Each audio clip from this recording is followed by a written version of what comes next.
I think we came to the planet. I think our soul came to the planet to evolve in our ability to love and to manifest the gifts that we've been given, because each of us has those unique gifts. But they did get buried from childhood, especially when there's trauma. So yes, it's so important to unearth that. And then we can manifest that and have the joy of that and continue to evolve in our ability to love, which is why we're here. I've heard from in reading things like people who've had near-death experiences, that the one question they're asked as soon as they're out of their body is, how well did you love? Now, I want to be able to answer that with my whole heart and soul. I love it, my whole heart and soul. Yes. Yeah.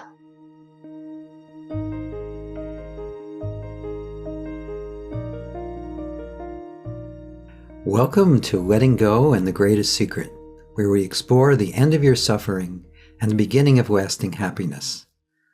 I'm Hale Dwoskin, and today I'll be joined by Margaret Paul.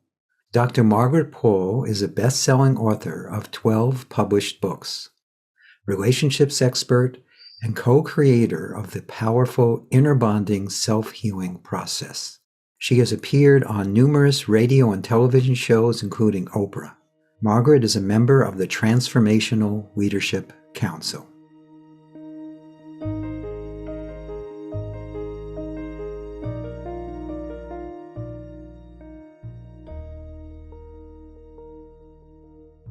Can you tell me in just a little bit about your work from the top, and then we'll see where it goes from there? Yeah, so inner bonding is about learning to love yourself. Most people don't have any idea what it means. They might understand it on some level physically or financially, but most people have no idea about what it means to love themselves emotionally and spiritually. Most people have no idea also how to connect with a higher source of love and guidance and wisdom and truth to guide them in what is loving to themselves. So inner bonding teaches people how to do that. That's wonderful. So what is inner bonding? Inner bonding is a 6-step pathway. There's 6 steps that bring you along to being able to learn to connect with your feelings and take responsibility for them, to understand the false beliefs that you might be operating from. It's based on the concept of intention, that in any given moment, you're either open to learning about loving yourself and sharing your love with others, or you're trying to control and protect and avoid pain, which keeps you very, very limited. And it's about, like I said, being able to connect with a higher source of love and truth. So how do you do that? Okay. Would you like me to go through the steps of inner bonding? Oh, yes. Again, I like to make these interviews as helpful to people as possible. So the more we can demonstrate, the more we can actually explain, the more we give people a taste of what you do, the more likely they are to want to follow up with you. But more importantly, I want them to feel coming away from this interview that they gain some value from it. Okay, so I can take people through the 6 steps. They can do it along with what I'm saying to them and see what happens. Obviously, this is very brief. So we start with taking some deep breaths and using your breath, following your breath, putting your mind in your breath. Most people are in their head, and so the breath can take you out of your head and into your body. And you want to go into your body and scan your body for any physical sensations, because emotions generally show up physically, like a tightness in your stomach or your chest, might indicate anxiety, or an empty feeling might indicate depression, things like that. Tightness in your jaw may mean that you're feeling angry. So take some deep breaths, breathe in, and notice any physical sensations, and see if you can tune into what those are telling you. Or are you feeling any anxiety or depression or guilt or shame or anger or aloneness or emptiness or jealousy? Feelings like that indicate that our wounded self, our ego wounded self, is in charge. We're operating from various false beliefs. and we're abandoning ourselves. And let me briefly go through the 4 ways that people generally abandon themselves. This can be Please, very yes. helpful to people. So one is that we've learned to stay in our head. When we were little and we had pain, most of us had pain, we couldn't manage the pain unless we happened to have parents who really knew how to manage theirs and helped us manage ours. We couldn't manage it, and the pain was in our body. So we learned to go up in our head. So that's one way. We stay up in our head. We completely disconnect from our body. Well, that's a form of self-abandonment because, like let's say you have a baby, and instead of listening for the baby cry, you put the baby in a crib and go out to lunch. You'd be abandoning the baby. You wouldn't be hearing when there's something to attend to. Mm-hmm. The second way that people often abandon themselves is they judge themselves. Many of us were brought up, I was brought up with a lot of judgment. And so we incorporate that ego wounded voice of our parents and other caregivers into the lower part of our left brain, the amygdala, the lower amygdala. And this part has a tendency to want to judge us. You're not good enough. You didn't do it right. You better be perfect. Oh my God, look what a jerk you are. You really messed up. Nobody's going to like you. All kinds of false beliefs. Well, of course, again, if we treated a child that way, that child would feel unloved, rejected, and abandoned. And that's what we're doing to ourselves when we give that wounded voice agency over us. The third way is that most people have learned to numb out their feelings with various addictions. They use food or alcohol or drugs or television or work or gambling or video games or pornography, so many different ways of avoiding feeling their feelings. And like, again, if a child came to you upset and instead of being there, you just went and grazed in front of the refrigerator or you grabbed a drink, the child would feel rejected, would feel abandoned. And then the fourth way, which really affects relationships, is that we tend to make other people responsible for our feelings. It's like when I grew up when my mother was angry, which she was a lot, she'd say, "You make me so angry." Right. And so it was my fault, and Yes. blaming me for her feelings. Well, people tend to do that. They get into relationships and they basically hand their feelings over, which we can call our feeling self, our inner child. They're handing that inner child over to the other person and saying, "It's up to you to make me feel happy and safe and worthy and fill me up." Good luck with that. Right. And so since we attract at our common level of self-abandonment or self-love, we're going to attract somebody who's doing the same thing. So that person is going to expect us to make them okay. We're going to expect them to make us okay. But if we're not loving ourselves, we don't have any love to share. And so that relationship doesn't work very well. Mm-hmm. So when we abandon ourselves in these ways, we're going to feel these painful feelings. Yes. And in inner bonding, we separate feelings into 2 different kinds. One is those ones that we cause with our self-abandonment. Like I said, the anxiety, depression, guilt, shame, all that.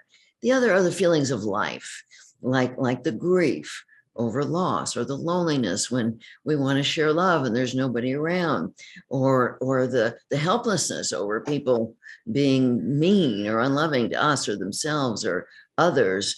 The deep sadness, like of seeing what's going on in the world. There's many of these very painful feelings that we learn to avoid as children. The heartbreaks, we had so much heartbreak, so many of us, and we couldn't manage them. So of course we learned to avoid them. But now as adults, we need to learn to lovingly and compassionately manage these feelings so that we don't abandon ourselves in the face of these painful feelings of life.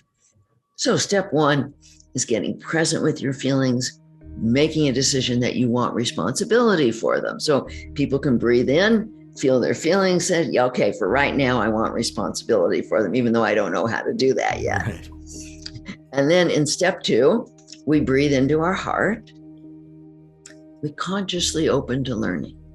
We're opening to learning about how we're treating ourselves what we're telling ourselves that may be causing us pain, what our false beliefs are that are causing this, what would be true, and what would be loving to us. Mm-hmm. And in step 2, we teach people to open to a higher source of love. So right now, I want to encourage people to just imagine an older, wiser part of you, like you 500 years older than you, your higher self, who loves you and adores you and sees you and is always here to guide you. So just use your imagination to tune into that higher source and invite that love and compassion and strength and wisdom into your heart, because we don't actually generate love and compassion. That's what spirit is, and we open to it and we invite it in. So in step 2, we're inviting that in, and that's what creates an inner bonding, what we call the loving adult. We're a loving adult when we're open to learning and we're connected with our higher self. Mm-hmm. Now in step 3, go inside. And if you're feeling anything other than peace and fullness inside, if you're feeling any anxiety, depression, emptiness, guilt, shame, any of those feelings, go inside and say, what am I telling you? How am I treating you? What am I doing or not doing that's making you feel this way? Because most people, if they feel that way, they're going to say, well, it's because that person has done this, or that person said that, or this situation happened here, rather than how am I treating myself in the face of it? We've all got challenges, but how am I treating myself in the face of it? Mm-hmm. So let's say I go inside and I'm feeling, let's say I'm feeling numb or empty inside. A lot of people end up feeling numb or empty Sure. or anxious. So let's say I'm feeling numb or empty inside. So then I would say, well, what am I telling you? How am I treating you? Now, if that inner self, that inner child, that this is our soul that often communicates through feelings, if we have any kind of connection with that, and it may take time to develop that, but that part of us might say, you don't even know I'm here. And this is what happened for me when I started practicing inner bonding. You don't know I exist. I don't exist for you. You never listen to me. You're totally tuned into everybody else's feelings, but never to me. You're always out there trying to control everybody else and how they feel about us, but you don't pay any attention to me. I don't exist for you. And you're judging me all the time. You're putting a lid on me. You're telling me I got to be perfect. Well, what's that going to create on the inner level? And so we're starting to tune into what we're doing that's creating that. And when we get a sense of that, we go a little deeper into that left brain amygdala that's got all the fear and false beliefs. Mm-hmm. And we're saying, where did I learn that? Where did I get that? Why am I treating myself that way? That part might say, well, if only I'm perfect, then I can control how other people feel about me, and then I'll be okay. You know, a lot of people have that false belief that, yes, that if only we can control getting love from others or getting approval, then we'll be okay. And we're making others responsible for whether or not we're okay. Well, once we get a clear picture of what we're doing, then we go back up and step 4 to our higher self. Now, one of the things I want to say about people's ability to do this is that it depends upon their frequency. And there's basically 2 things that need to happen for people to easily access that higher guidance. I call it at-will divine connection, which took me a long time to understand how to have.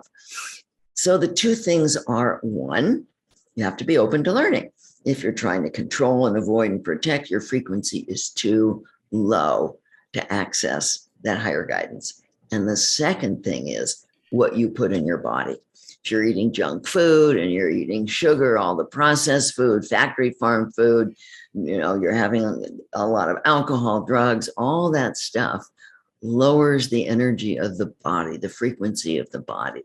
This took me a long time to put this together because I had been eating really well for many years because I was a sickly kid and I didn't like that. And so I learned to eat really well. But then when inner bonding came in, which came in because I was working as a traditional psychotherapist and didn't like it at all for 17 years. And I started to pray for a process that would really work. And Spirit brought that in. And then I realized, oh, wow, if I just open to learning, then I can access my higher guidance, which I'd been trying to do for years. And it worked.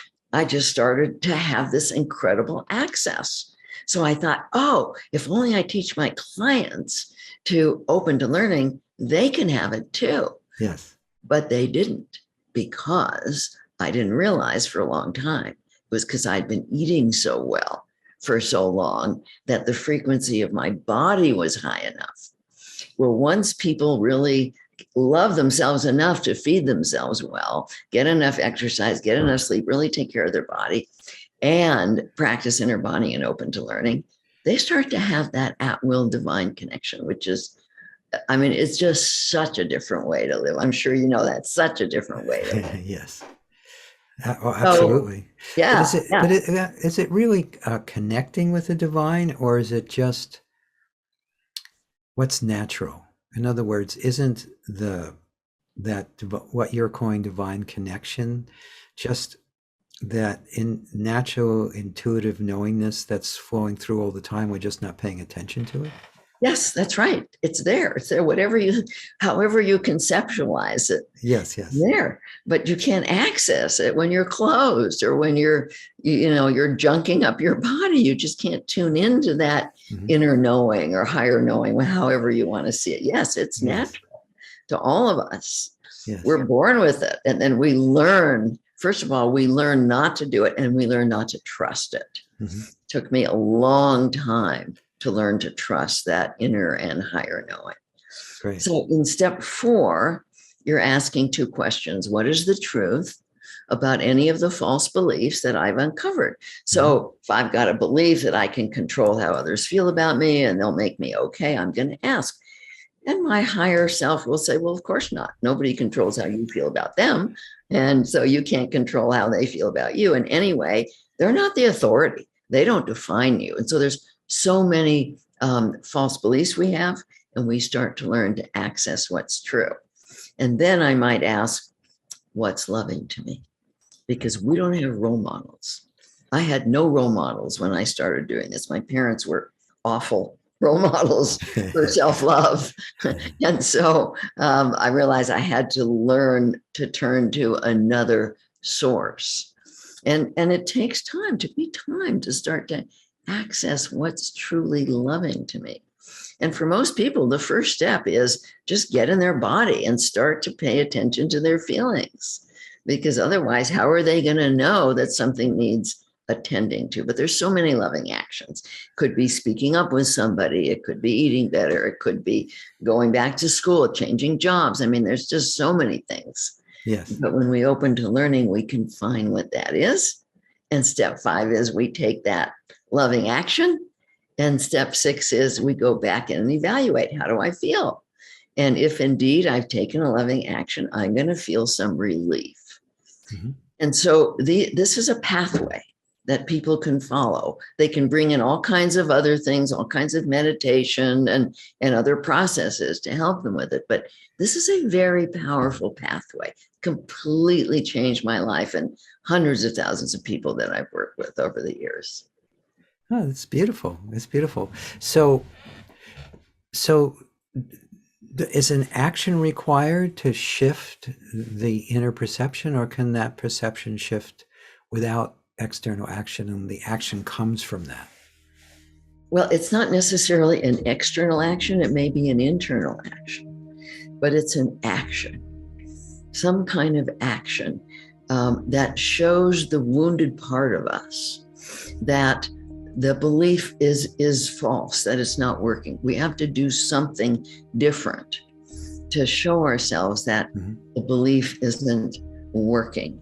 Sure.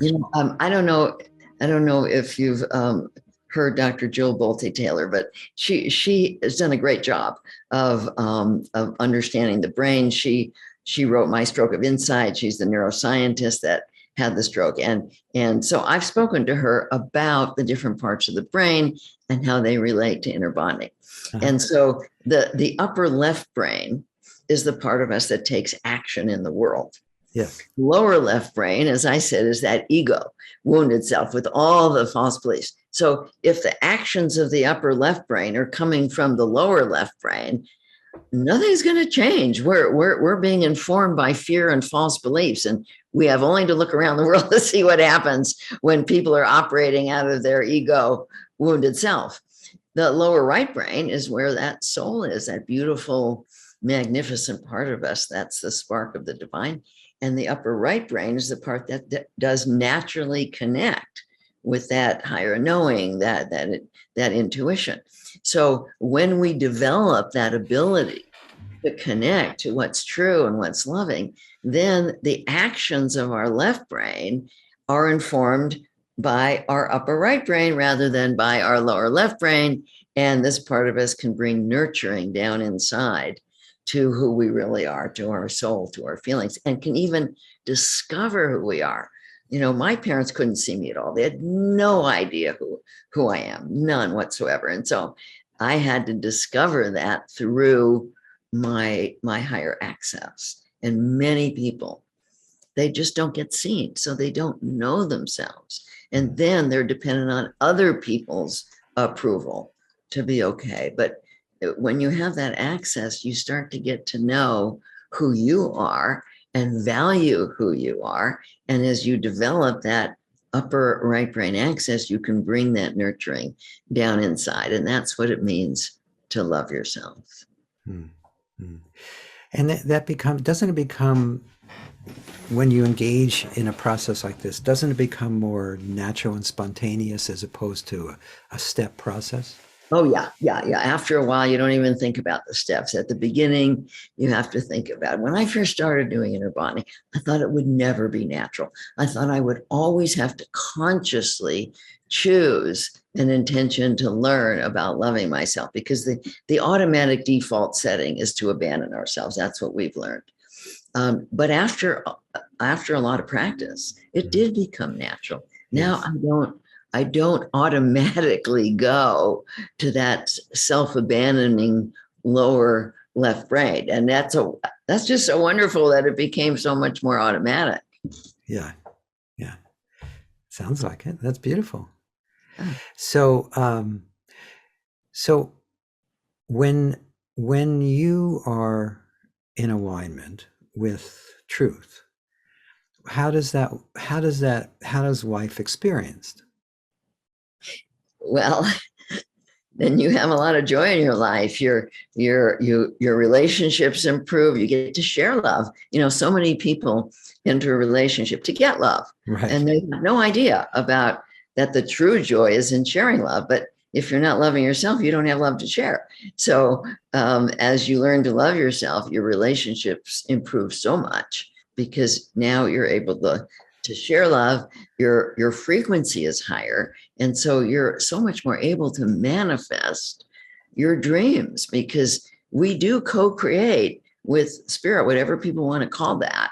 I wasn't brought up with any of that. My parents were atheists, and I didn't learn any of that. So I had to kind of learn it on my own. But I found, as I have learned to be open to learning and connect with my higher guidance, that I am so much more able to manifest what I want in life. It's just amazing what happens when you're in alignment with love and in alignment with truth. You start to feel that deep sense of peace inside, and deep sense of joy, and you get all filled up with love, and you just want to share it with others. It's like night and day. My life is like night and day right now from how it was before.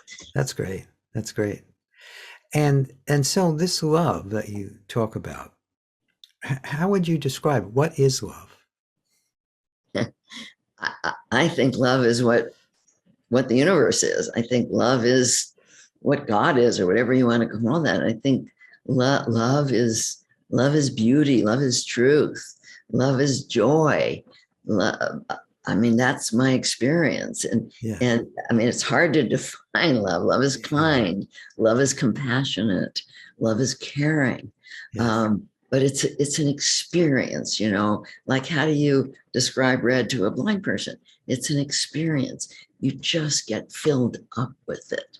There's no emptiness inside. Yes. When you have that connection, you get all filled up with it, and it just comes flowing out. It enhances your creativity. You're able to stay present. I mean, it's wonderful.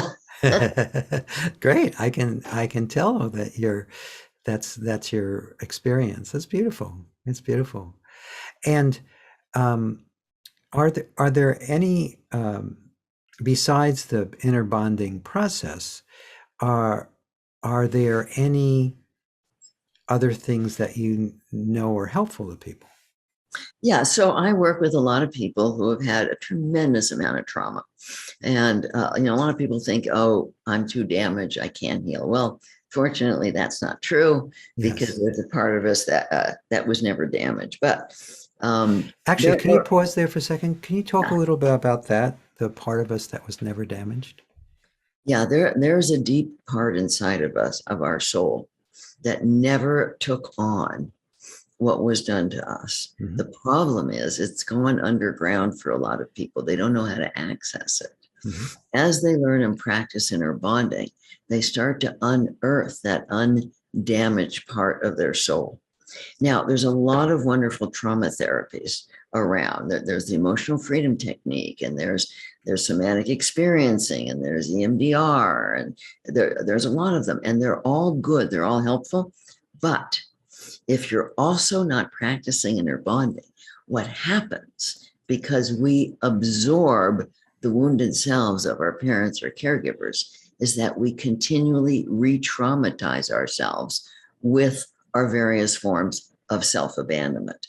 So people can benefit short term from the trauma therapies, but if they don't learn to love themselves, it does not become truly healing within them. So with anybody who's had trauma that I work with, I always encourage them to do some of the trauma therapy, see what works well for them. Of course, I help them to look at their diet, how they're eating, finding a form of meditation that they love, finding a form of exercise that they love. I mean, there's so much out there that's wonderful and can be helpful to people. But if they're not loving themselves, they're re-traumatizing themselves. And so this is like basic to the other forms of therapy working for them. Yes. We found with our work, uh, which is also about both releasing the past traumas, but also acknowledging that which has never been traumatized, and Yeah. which some people might call love.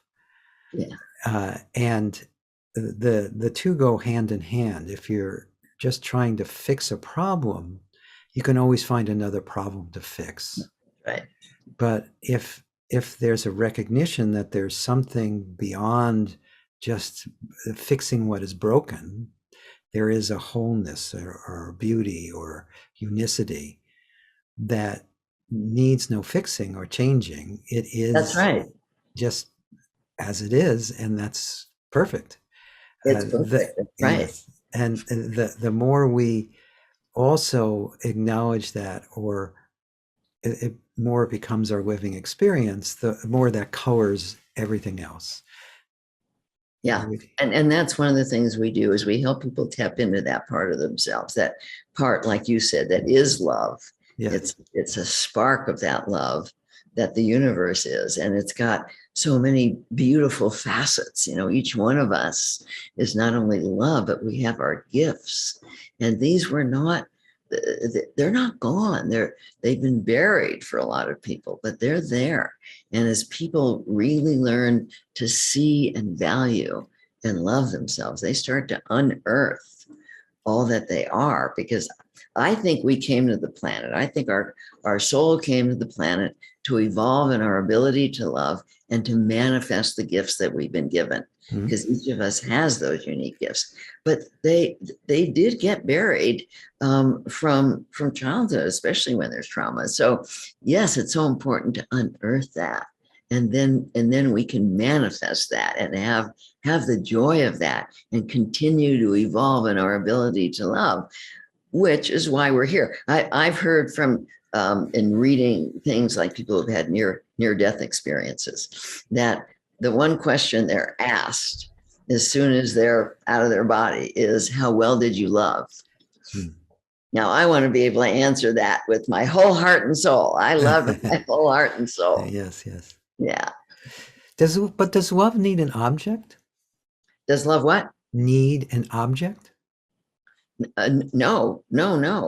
I mean, we have to bring it into ourselves first, and we get filled with it, and we can send it out into the world in so many ways. It can be in a relationship. It can be through creativity. It can be through philanthropy. There's so many ways that we can express our love in the world. And we want to. When we get filled up with it, we want to. It doesn't need a particular object in order for us to express it. We're around people all day long, most people, unless you're a hermit. And you get to be loving to anybody you're around if you're all filled up with love. Yeah, well, it's natural and spontaneous. Right. Right. So what else would you like to share with our audience that you think would be useful for them to take with them? So, you asked about an object, but a lot of people, most of us are social beings, and we do want to be in relationships, whether it's a primary one or with friends or whoever, but at work, we have relationships. Yes. And of course, a lot of people have a lot of problems with their relationships, and they think it's the other person, because most of us, yes, that's true. It's you. Right. You need to change. Right. Yeah, and that's right. So most of us are very aware of what somebody else is doing, but not very aware of what we're doing. Oh, absolutely, yes. Yeah, and so one of the things that I do when I work with any two people, whether they're at work together or they're partners or they're parent-child, is I help each of them see their end of the system, because everybody's got their own end of the system. Yes. And with a lot of people, their end is obvious. They're angry, they're blaming, they're overt in their form of control. Whereas for a lot of people, they're covert. Yes. In their form of control, and they don't realize. See, I didn't realize how I was trying to control. And my main way of controlling was to caretake, to give myself up. Somebody was upset with me. I had to be perfect. I would tap dance around. I would do everything to try and please them. Well, that was my end of the system, and it doesn't work. And so one of the things that's so important is for each person to learn about what do they do with anybody. It doesn't even have to be a primary relationship. Let's say they're just meeting somebody in a social gathering. Are they filled up with love and just able to share? Or are they trying to be perfect? Are they trying to say the right thing? Are they pulling on the person in some way? Yes. When we're not taking responsibility for ourselves, it's like we got a black hole inside, and that black hole is like, please fill me. Yes. Yeah. Absolutely. Love me, fill me, tell me I'm okay. Right.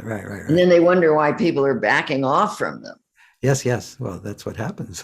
Yeah.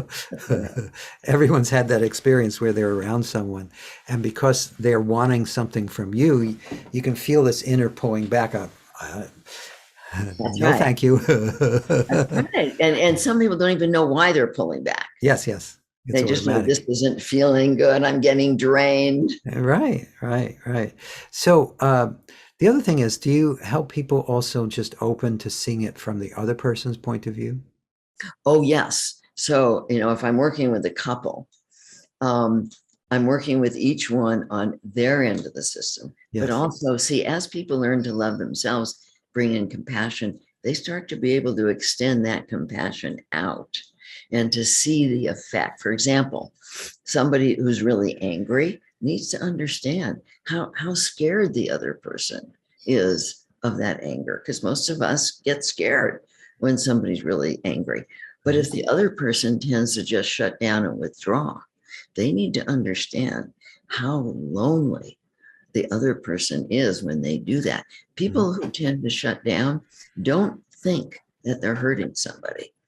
They think, well, I'm hurt because this person's angry, but I'm not hurting. I'm just getting out of the way of the anger. And they don't realize that they're also hurting the other person. So I help each person to express the pain that they're in when the other person is behaving from their ego wounded self and acting out in their particular protective, avoidant, and controlling ways, so that they can start to have compassion for each other. Great. That's wonderful. So let's see. I think we covered a lot of the issues, a lot of the points you wanted us to make. Do you have like a challenge you have for people, that something they could work on on their own? Yeah. So I think a really good challenge is just to start to practice remembering to stay present in your body. Because if you don't, I call it having your inner baby monitor on. When you have a baby and you want to be a good parent, you have a baby monitor on. So when the baby cries, you can attend. Right. Most people, they don't have that inner baby monitor on. And it took me a long time to be able to even remember to get present in my body. And you can't take care of your feelings if you don't even know that you have them. And so a great challenge is learning to stay present. And what people can do is like set their phone to go off to remind them to get inside, or wear rubber bands, or put sticky notes around, or things I had to have a lot of reminders because I completely forgot. I was so used to being in my head. And so that's a really important challenge for people. It's about getting present, really present in this moment, rather than focusing on the past, focusing on the future, but being present inside your body. So that's the challenge. Yes. Oh, it's a good challenge. It is. It is. Thank you. So any last words you'd like to share with everybody? Well, not last forever, just last for this conversation. There's a couple of things. One is anybody can learn this if they want to. There's no such thing as not being able to learn it. But I also want to stress really caring about yourself enough to feed yourself well. 60% of the people here in the US eat the junk food, and it numbs you out. It creates so many of the physical problems. I know it's hard to change, but once you do, you will feel so much better. One of the things that I often share that I hope inspires people is that I was a sickly kid. I got sick in my mid-40s when I was giving myself up. You can't just keep doing that. Now at 82, I have tremendous health and vitality, and I don't have any of the illnesses that most of the people my age have. And I want people to know that when you learn to love yourself physically, emotionally, spiritually, you can have incredible health and joy in your life. Beautiful. Well, thank you. Thank you.